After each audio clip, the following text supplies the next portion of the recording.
Kami dari kelompok 3 langsung saja akan mempresentasikan tentang hukum perbankan syariah, yakni dalam implementasi perjanjian di perbankan syariah itu sendiri.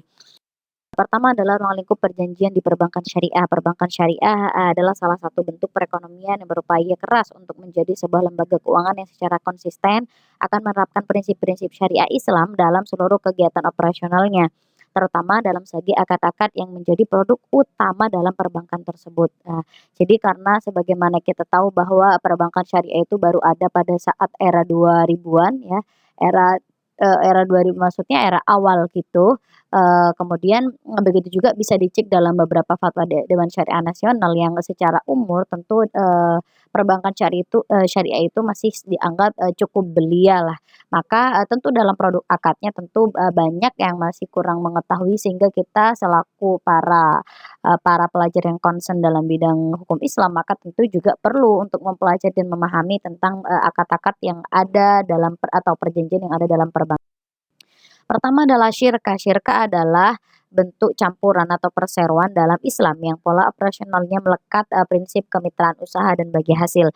Pada praktiknya, syirkah atau kemitraan dalam perbankan syariah memiliki prinsip dan cara operasional yang sangat berbeda dengan konsep ekonomi kontemporer yang biasanya dapat direfleksikan dalam bentuk perseroan terbatas dalam sistem kapitalis.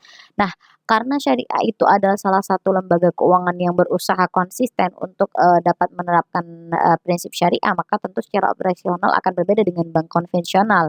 Begitu juga dalam syirkah. Syirkah yang jika secara, dalam praktek bisnis bisa disebutkan adalah sebuah perserikatan atau perkongsian, tentu akan berbeda dengan perkongsian yang ada dalam sistem ekonomi konvensional, di mana, pertama prinsip yang paling utama adalah tidak adanya riba gitu ya dalam perbankan syariah. Kedua adalah untuk, para fuqaha memberikan penekanan yang berbeda ketika memberikan definisi mengenai syirkah.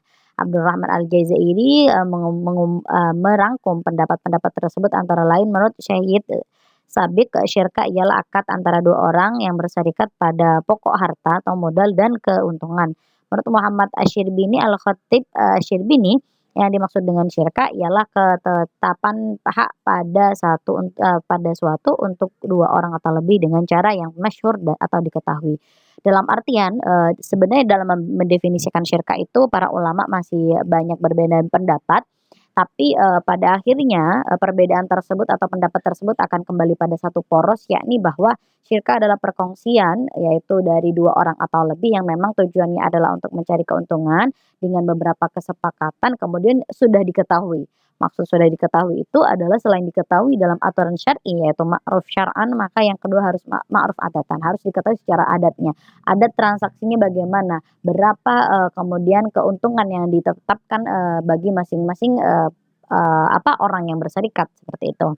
Yang selanjutnya adalah selain pendapat fuqaha tersebut, pengimplementasian akad syirkah dalam perbankan syariah secara operasional berdasarkan pada fatwa Dewan Syariah Nasional Majelis Ulama Indonesia nomor 8 tahun 2000 yang menyebutkan bahwa pelaku usaha yang memiliki kekurangan dana dalam usahanya dapat melakukan transaksi kerjasama antara dua orang atau lebih dengan ketentuan kesepakatan bahwa keuntungan dan kerugian akan ditanggung secara bersama-sama.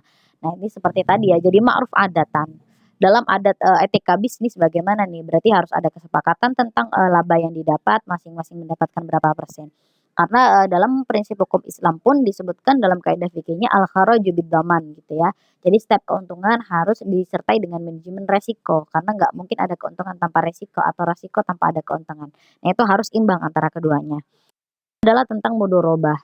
Mudorobah ulama Syafi'iyah berpendapat, mudorobah adalah akad yang menentukan seseorang menyerahkan hartanya kepada orang yang lain untuk ditijarahkan. Akad mudharabah dibolehkan dalam Islam karena ada, kebaikan yaitu saling membantu antara pemilik modal dengan seorang pakar dalam memutarkan uang, atas dasar saling menolong dalam pengelolaan modal itu. Islam memberikan kesempatan untuk saling bekerja sama antara pemilik modal dengan seseorang, yang tak terampil dalam mengelola dan memproduktifkan modalnya.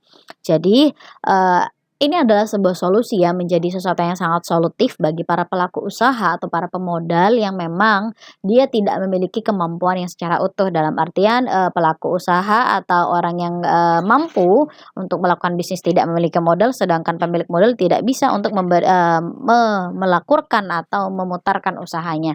Maka bisa dengan cara mudorobah.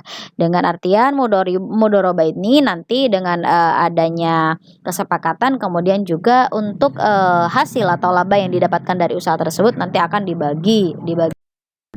Yang selanjutnya adalah murobahah. Murobahah adalah pembiayaan, terdapat pada perbankan syariah yang diterapkan dalam pembiayaan modal kerja, yakni pengadaan barang, kemudian juga bisa berupa pembangunan rumah dan lain-lain. Beberapa contoh penerapan pembiayaan murobahah pada perbankan syariah yakni modal kerja atau modal kerja berupa barang, pengadaan barang pembiayaan bank syariah dengan prinsip jual beli murabahah dengan tujuan pembiayaan untuk pengadaan barang seperti pembelian kendaraan berupa sepeda motor, mobil, kulkas, kemudian kebutuhan barang atau investasi logam mulia dan sejenisnya. Dalam artian, murabahah ini kalau dalam praktek perbankan syariah nanti bisa dicontohkan ya, bahwa memang nanti nasabah kemudian mengajukan modal kerja pada pihak bank untuk dapat mendapatkan dana untuk pengadaan barang, bisa pengadaan barangnya bisa berupa kulkas, motor dan sebagainya. Atau dalam istilah ekonomi syariah lebih kontemporer ada istilah murabahah lil amir bisyira. Dalam artian nasabah datang ke pihak bank kemudian meminta pihak bank untuk menghadirkan sebuah sebuah barang yang kemudian barang tersebut dilakukan transaksi jual beli murabahah dengan menyebutkan harga asal, begitu juga dengan menyebutkan margin keuntungan yang tentu juga harus disepakati oleh nasabah dan pihak bank tersebut. Selanjutnya adalah prinsip ijarah. Ijarah adalah menurut Fatwa Dewan Syariah Nasional Nomor 9 Tahun 2000, ijarah adalah akad pemindahan hak guna manfaat atas suatu barang atau jasa dalam waktu tertentu melalui pembayaran atau sewa upah, tanpa diikuti dengan pemindahan kepemilikan barang itu sendiri. Dengan demikian, maka dalam akad ijarah tidak ada perubahan kepemilikan, tapi hanya ada pemindahan hak guna sejak dari yang menyewakan kepada penyewa. Nah, ini yang akan membedakan, dengan akad jual beli. Jika akad jual beli itu ada pemindahan hak, maka dalam akad, ijarah hanya ada pemindahan hak guna saja atau hak guna manfaat. Dalam artian ketika waktu yang telah disepakati dalam perjanjian ijarah tersebut, maka, benda yang disewakan akan kembali pada pemiliknya. Kemudian hal penting yang harus diketahui dalam masalah ijarah juga adalah tentang ujroh atau fee yang harus dibayar oleh pihak nasabah kepada bank, atau, nanti untuk membayar, biaya ijarah itu sendiri. Selanjutnya adalah rohan. Rohan adalah akad gadai syariah yang dipraktikkan pada PT Pegadaian adalah meminjamkan uang, kepada nasabah dengan jaminan harta yang bernilai dan tetap dapat dijual. Kemudian uang yang dipinjamkan adalah murni tanpa bunga, namun nasabah atau rohin wajib menyerahkan barang jaminan atau marhun untuk kepentingan sebagai alat pembayaran utang manakala pemberi gadai tidak dapat membayar uang saat jatuh tempo yang telah disepakati. Nah, ini tentu prinsip rohan ini yang membedakan dengan prinsip qard ya, karena di sini sama ada unsur peminjaman, bahwa kalau dalam rohan di situ ada sebuah jaminan yang harus diberikan oleh nasabah pada pihak bank. Sehingga nanti ketika, apa namanya, pihak nasabah itu tidak mampu membayar, maka, untuk harta tersebut, dapat menjadi, jaminan dari hutang yang ada di pihak, nasabah itu sendiri. Kemudian yang selanjutnya adalah perjanjian penghimpun dana dalam perbankan syariah. Eee, maka perlu kita ketahui terlebih dahulu bahwa apa namanya, perbankan syariah yang merupakan salah satu lembaga intermediari antara, pemilik dana dan juga nasabah atau pencari dana, maka ada 2 tugas utama dalam perbankan ini, yaitu pertama adalah founding atau pengambilan dana, kemudian ada juga financing. Financing itu adalah pembiayaan gitu. Jadi selain, perbankan itu menghimpun dana dari masyarakat, kemudian juga perbankan juga dapat menyalurkan dana dari masyarakat. Nah, untuk, perjanjian penghimpunan dana sendiri dalam perbankan syariah itu dapat, dilihat di sini ada 2 bentuk. Pertama adalah wadiah.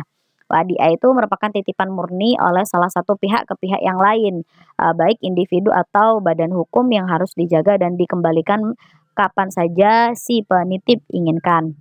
Nah, ini bentuknya bisa berupa seperti giro, kemudian tabungan, kemudian juga bisa berbentuk deposito syariah. Jadi ya memang yang betul-betul adalah akad titip menitip.